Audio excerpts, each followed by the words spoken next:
আসসালামু আলাইকুম রাহমাতুল্লাহি বারাকাতুহু। আজকের সংবাদ বিশ্লেষণে সবাইকে স্বাগতম। আপনার সাথে রয়েছে আমি মোহাম্মদ জাকিউল আলম ভুঁইয়া। টানা ৫ দিন বিরতির পর ইরান নতুন করে যুক্তরাষ্ট্রের হামলা। যে হামলার মাধ্যমে যুক্তরাষ্ট্র আবার নতুন কি বার্তা দিতে চাচ্ছে সেটাই এখন দেখার বিষয়। আমরা যদি যুদ্ধ শুরু থেকে এ পর্যন্ত বিভিন্ন ঘটনা, বিভিন্ন হামলা, পাল্টা হামলা, বিবৃতি পাল্টা বিবৃতি বিশ্লেষণ করি তাহলে কিন্তু অনেকটাই এটা স্পষ্ট যে বর্তমানে যুক্তরাষ্ট্রে যে অবস্থান মধ্যপ্রাচ্যে সেটা খুবই নাজুক এবং ইতিমধ্যেই এই যুদ্ধে যুক্তরাষ্ট্র ইরানের কাছে হাঁটু গেড়ে বসেছে। যে যুদ্ধের সূচনা করেছিল যুক্তরাষ্ট্র ২৮ ফেব্রুয়ারি ২০২৬ সালে একতরফাভাবে, অন্যায়ভাবে ইরানের উপর হামলা শুরু করে। সেটি পরবর্তী পর্যায়ে ৮ এপ্রিল প্রথম সাময়িক যুদ্ধবিরতি হয় এবং আরও পরে একটি দীর্ঘমেয়াদী যুদ্ধবিরতির জন্য পাকিস্তান উদ্যোগে একটি প্রচেষ্টা আমরা লক্ষ্য করি এবং সেটার আলোকমুখ দেখে এবং ১৭ জুলাই ১৭ জুন সেটা একটি আলোর মুখ দেখে এবং যুক্তরাষ্ট্রের প্রেসিডেন্ট এবং ইরানের প্রেসিডেন্ট যৌথ স্বাক্ষরে একটি সমঝোতা সম্পন্ন হয়। তারা একটি সমঝোতা স্মারকে স্বাক্ষর করে এবং সেখানে বলা থাকে যে আগামী ৬০ দিনের মধ্যে তারা একটি দীর্ঘমেয়াদী যুদ্ধ বন্ধের জন্য তারা তাদের আলাপ আলোচনা চালিয়ে যাবে। ১৭ জুন যুদ্ধবিরতি সমঝোতা স্মারক স্বাক্ষর হওয়ার কিছুদিন যেতে না যেতেই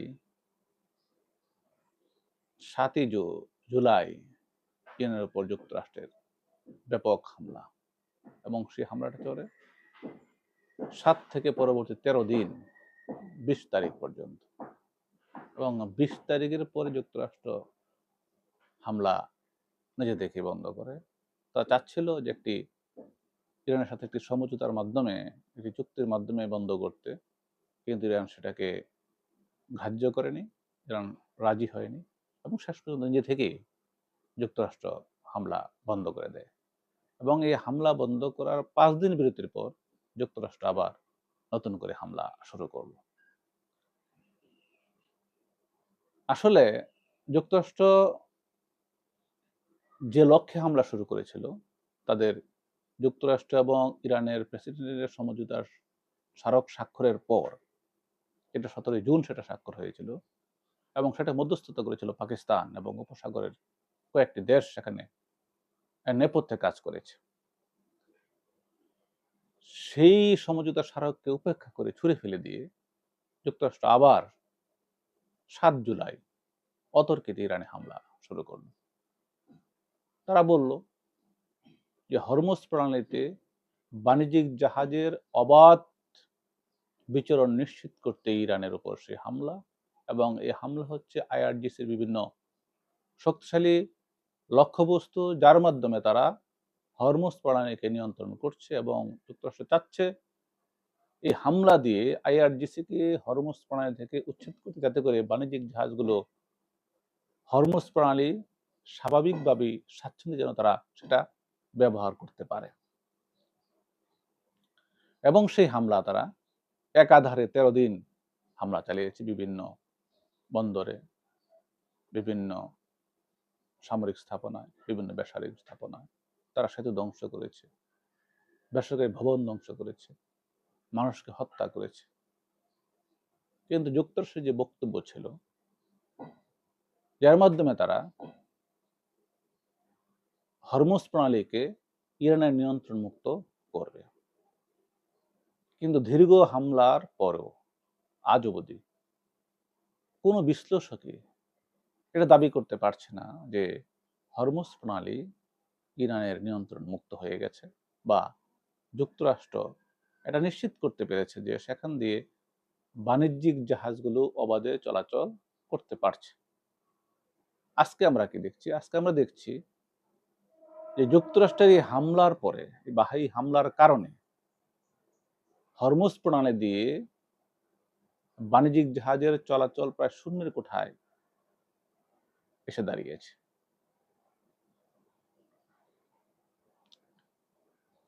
তো যুক্তরাষ্ট্র যে লক্ষ্যকে সামনে নিয়ে হামলা শুরু করলো,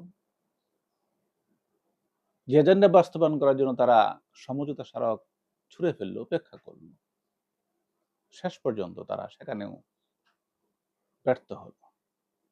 এবং সবচেয়ে মজার বিষয় যেটা, সেটা হচ্ছে যে এই 28শে ফেব্রুয়ারি থেকে যে যুদ্ধ শুরু হলো ইরান এবং যুক্তরাষ্ট্রের মধ্যে, সেখানে কিন্তু ইরানের অবস্থান ছিল যে সে প্রতিক্রিয়া দেখাতো। যুক্তরাষ্ট্র হামলা করলে ইরান তার জবাবে আরেকটি হামলা চালাতো মার্কিন স্বার্থ সংশ্লিষ্ট ঘাঁটিগুলোতে। কিন্তু এবারে যেটা লক্ষ্য করা যাচ্ছে সেটা হচ্ছে যে যুক্তরাষ্ট্র যখন ইরানে হামলা চালিয়ে নিজে থেকেই হামলা বন্ধ করে দিল, ঠিক সেই মুহূর্তে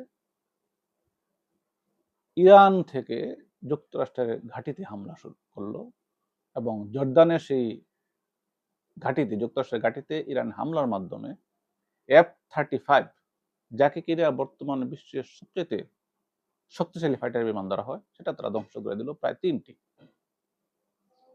এবং আইআরজিসি বলছে যে 3টি তারা ধ্বংস করেছে এবং আরো 3টি তারা তাদের হিসেবে আরো 3টি ব্যাপক ক্ষতি হয়েছে। যদিও সেন্টকমের পক্ষ থেকে বা যুক্তরাষ্ট্রের পক্ষ থেকে সেটাকে এখন পর্যন্ত স্বীকার করে নেওয়া হয়নি।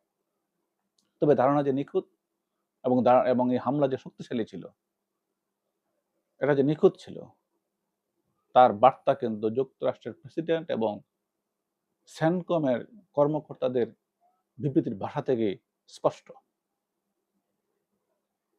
তো যে যুক্তরাষ্ট্র ইরানকে দুর্বল করার জন্য, হরমুজ প্রণালীকে ইরানের নিয়ন্ত্রণমুক্ত করার জন্য এতদিন যাবৎ মাসের পর মাস হামলা চালিয়ে আসছে, তারা সমঝোতা চুক্তি করে সেটাকে তারা ছুঁড়ে ফেলে দিয়ে নতুন করে তারা এককভাবে হামলা চালিয়েছে।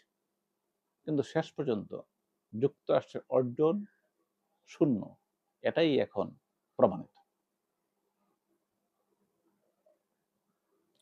আজকে যুক্তরাষ্ট্র হামলা করছে ইরানের উপর, কিন্তু ইরান যুক্তরাষ্ট্রকে প্রতিক্রিয়া দেখাতে গিয়ে উপসাগরের বিভিন্ন দেশগুলোর উপর সে হামলা করতে হচ্ছে এবং সে হামলা এখন জর্দানে ছড়িয়েছে, সে হামলা এখন মিশর পর্যন্ত গড়িয়েছে। কারণ মিশর উপকূলে যুক্তরাষ্ট্রের কিছু ট্যাঙ্ক, জ্বালানি ট্যাঙ্ক, সেটার উপর হামলা হয়েছে।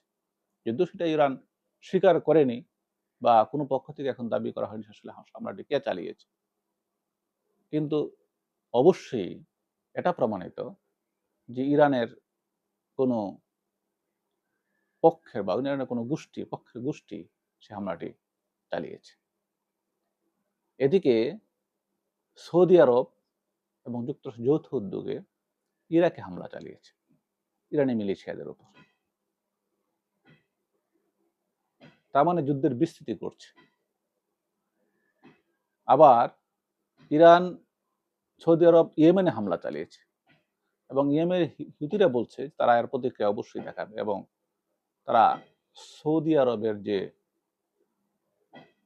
বাণিজ্যিক জাহাজগুলো আছে সেই জাহাজগুলো অবরোধের মাধ্যমে তারা আগামীতে সে প্রতিক্রিয়া দেখাবে। এখন যুদ্ধপ্রাচ্য মধ্যপ্রাচ্যের বিভিন্ন দেশগুলোতে ছড়িয়ে ছিটিয়ে গেছে। এতদিন চুপ থাকার পর, এতদিন নীরব থাকার পর এখন মনে হচ্ছে সৌদি আরব এই যুদ্ধে জড়িয়ে পড়ছে। এই উপসাগরের যুদ্ধ ব্যাপক বিস্তৃতি ঘটলে পুরো মধ্যপ্রাচ্য তো ক্ষতিগ্রস্ত হবেই, এটা নিশ্চিত। কিন্তু যুক্তরাষ্ট্রকেও কম মূল্য দিতে হবে না। আসুন যুদ্ধ সম্পর্কিত আমরা সিএনএন একটি বিশ্লেষণ দেখে নেই। যুক্তরাষ্ট্র হামলা থামানোর পর কেন আবার যুদ্ধ শুরু করলো ইরান, এটি সিএনএন একটি বিশ্লেষণ। সেখানে বলা হচ্ছে যে মধ্যপ্রাচ্যে কয়েকদিনের আপাতত শান্তির অবসান ঘটিয়ে যুক্তরাষ্ট্রের ভাষায় একটি অপ্রত্যাশিত ক্ষেপণাস্ত্র হামলা চালিয়েছে ইরান। এবার তেহরান কোনো নতুন মার্কিন হামলার জবাব হিসেবে নয়, বরং নিজ উদ্যোগে আবার সামরিক অভিযান শুরু করেছে। বিশ্লেষকদের মতে এর মাধ্যমে ইরান স্পষ্ট বার্তা দিয়েছে যে যুদ্ধের গতি প্রকৃতি নির্ধারণে তারা আর শুধু প্রতিক্রিয়াশীল অবস্থানে থাকতে চায় না, বরং নিজেদের কৌশল লক্ষ্য পূরণে প্রয়োজন হলে আগেভাগেই সামরিক পদক্ষেপ নিতে প্রস্তুত। এটি হচ্ছে বর্তমানে ইরানের স্ট্র্যাটেজি। এখানে আরেকটি যুদ্ধ সংক্রান্ত নিউজ বাংলাদেশ প্রতিদিন যেটা করেছে, সেখানে আমরা যদি একটু দেখি, হরমুজ প্রণালীতে ইরানের দাপট এখনো অটুট। যুক্তরাষ্ট্রের বোমা বর্ষণ ও সামরিক চাপ সত্ত্বেও হরমুজ প্রণালীতে ইরানের পূর্ণ নিয়ন্ত্রণ ও কর্তৃত্ব এখনো অটুট রয়েছে। আইআরজিসির ভাষ্যমতে মার্কিন ও পশ্চিমা হস্তক্ষেপ বন্ধ না হওয়া পর্যন্ত এই জলপথ তাদের কঠোর নিয়ন্ত্রণে থাকবে। এদিকে টানা 13 দিন ধরে বোমা বর্ষণের পর হরমুজ প্রণালী দিয়ে জাহাজ চলাচল প্রায় শূন্যের কোঠায় নেমে এসেছে। এই সংকটের উপর ইরানের সুদৃঢ় নিয়ন্ত্রণ বজায় রয়েছে। অন্যদিকে কোনো পক্ষই এখন পর্যন্ত এই সংঘাতকে কূটনীতির জন্য উপযুক্ত বা প্রস্তুত বলে মনে না করায় একটি সমঝোতায় পৌঁছানো এখনো অধরা রয়ে গেছে।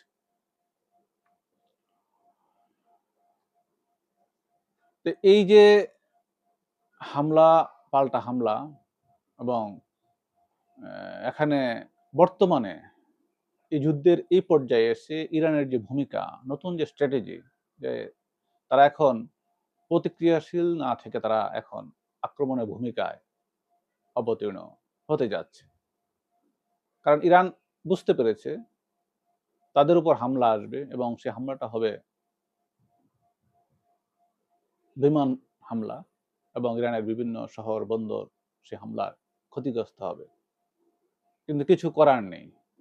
এই অসম যুদ্ধে ইরানকে থাকতে এই কারণেই হচ্ছে যে ইরান যুদ্ধ করছে যুক্তরাষ্ট্রের তাদের যে আগ্রাসন তার বিরুদ্ধে। যুক্তরাষ্ট্র চাচ্ছে ইরান জাতিটাকে ধ্বংস করে দিতে। তার প্রতিক্রিয়া ইরান এই যুদ্ধকে চালিয়ে নিতে হচ্ছে। এবং এ পর্যন্ত ইরানের যে শিক্ষা, তার আকাশ প্রতিরক্ষা ব্যবস্থায় দুর্বলতার কারণে যুক্তরাষ্ট্র খুব সহসাই ইরান হামলা চালাতে পারছে। কিন্তু সেটা যদি আরেকটু শক্ত করা যেত, কোনো পক্ষ থেকে বা কোনো অবস্থান থেকে সেটা আরো শক্তিশালী করা যেত, তাহলে হয়তো বা সেখানেও তারা ভালো প্রতিক্রিয়া দেখাতে পারত। এবং এ লক্ষ্যে কিন্তু ইরান চীন থেকে আকাশ প্রতিরক্ষা ব্যবস্থা সংগ্রহ করছে এমন একটি খবর প্রকাশিত হয়েছে। আসুন সেই খবরটি আমরা একটু দেখে নেই। এবং সেই খবরটি প্রকাশ করছে বিবিসির বরাত দিয়ে বাংলাদেশ প্রতিদিন। শিগগিরই চীনের তৈরি আকাশ প্রতিরক্ষা ব্যবস্থা পেতে যাচ্ছে ইরান। যুক্তরাষ্ট্রের সাথে সাম্প্রতিক যুদ্ধের পর নিজেদের প্রতিরক্ষা সক্ষমতা পুনর্গঠন করতে যাচ্ছে ইরান। আর তারই ধারাবাহিকতায় চীনের তৈরি প্রায় 400টি কাঁধ থেকে নিক্ষেপযোগ্য আকাশ প্রতিরক্ষা ক্ষেপণাস্ত্র লঞ্চারের প্রথম চালান আগামী কয়েক সপ্তাহের মাঝে ইরানের হাতে পৌঁছাতে পারে। ইরান ও চীনের এই চুক্তি সম্পর্কে অবগত এমন 3টি সূত্র বিষয়টি বার্তা সংস্থা রয়টার্সকে জানিয়েছে। তার মানে ইরানের হাতে যদি এখন আকাশ প্রতিরক্ষা ব্যবস্থা বা জোরদার আকাশ প্রতিরক্ষা ব্যবস্থা চলে আসে বা শক্তিশালী হয়, তাহলে কিন্তু যুক্তরাষ্ট্র নতুন করে একটি চাপের মুখে পড়বে। কারণ যুক্তরাষ্ট্র এখন যে অবাধে ইরানে গিয়ে হামলা চালাচ্ছে, সে পথটিতে হয়তো তাদের রুদ্ধ হয়ে আসবে। এ নিয়ে বিভিন্ন বিশ্লেষক বিভিন্নভাবে চিন্তা করছেন যে যুদ্ধের গতিপ্রকৃতি কোথায় যায়। আসলে যুদ্ধটা এমন, যদিও সেটা অসম যুদ্ধ, কিন্তু কৌশলগত কারণে যুক্তরাষ্ট্র এখানে অনেকটাই বেকায়দায় পড়ে গেছে, যেটাকে আমরা বলতে চাচ্ছি যে হাঁটু গেড়ে বসেছে। মার্কিন যুক্তরাষ্ট্রের প্রায় 50,000 সৈন্য উপস্থিত রয়েছে মধ্যপ্রাচ্যে এবং মধ্যপ্রাচ্যের বিভিন্ন রাষ্ট্রগুলোতে। সেখানে মার্কিন অনেক স্বার্থ সংশ্লিষ্ট বিষয় রয়েছে, তাদের ঘাঁটি রয়েছে। তারা ইসরায়েলকে একদিকে যেমন তাদের প্রতিরক্ষা সহায়তা দিয়ে যাচ্ছে, পাশাপাশি আরেকদিকে তারা মধ্যপ্রাচ্য থেকে তাদের তেলের যে একটি বড় চালান, সেই চালানটা তারা নিশ্চিত করে এই ঘাঁটিগুলো ব্যবহার করে, এই তাদের সামরিক উপস্থিতির মাধ্যমে। তাই তারা ইরানের মতো রাষ্ট্রগুলো উঠে দাঁড়াক, ঘুরে দাঁড়াক, শক্তিশালী হোক, সেটা কখনোই চায় না। যখনই ইরান যুক্তরাষ্ট্রের চোখ রেখে কথা বলা শুরু করেছে বা কথা বলতে চাচ্ছে, সে তখন থেকে ইরানের বিরুদ্ধে যুক্তরাষ্ট্রের খড়গ নেমে এসেছে, এবং সেটা আজ কয়েক দশক ধরে যে যুক্তরাষ্ট্রের খড়গ ইরানের উপর চলছে। তারপরেও, তা সত্ত্বেও ইরানের নিজস্ব প্রযুক্তির মাধ্যমে তাদের যে প্রতিরক্ষা সক্ষমতা এই বিশ্বকে দেখিয়েছে মধ্যপ্রাচ্যের এই কয়েকদিনের যুদ্ধে, এই কয়েক মাসের যুদ্ধে সারা বিশ্ব যে দেখেছে ইরানের সক্ষমতা, সেটা যুক্তরাষ্ট্রের কাছে সত্যি বিস্ময়। যুক্তরাষ্ট্র আর যাই হোক, উপসাগরের যুদ্ধে এসে বেকায়দায় পড়েছে, এটা এখন সকল মহল থেকেই প্রায় নিশ্চিত। তাদের এই পরাজয় শেষ পর্যন্ত কোথায় গিয়ে দাঁড়ায়, সেটাই এখন দেখার বিষয়। আগামীতে আমরা হয়তোবা অন্য কোনো সংবাদ নিয়ে অন্যভাবে মধ্যপ্রাচ্যের যুদ্ধের সর্বশেষ পরিস্থিতি নিয়ে আবার বিশ্লেষণে বসবো। সে পর্যন্ত আজকের মতো এখানেই শেষ করছি। আসসালামু আলাইকুম ওয়া রাহমাতুল্লাহি ওয়া বারাকাতুহু।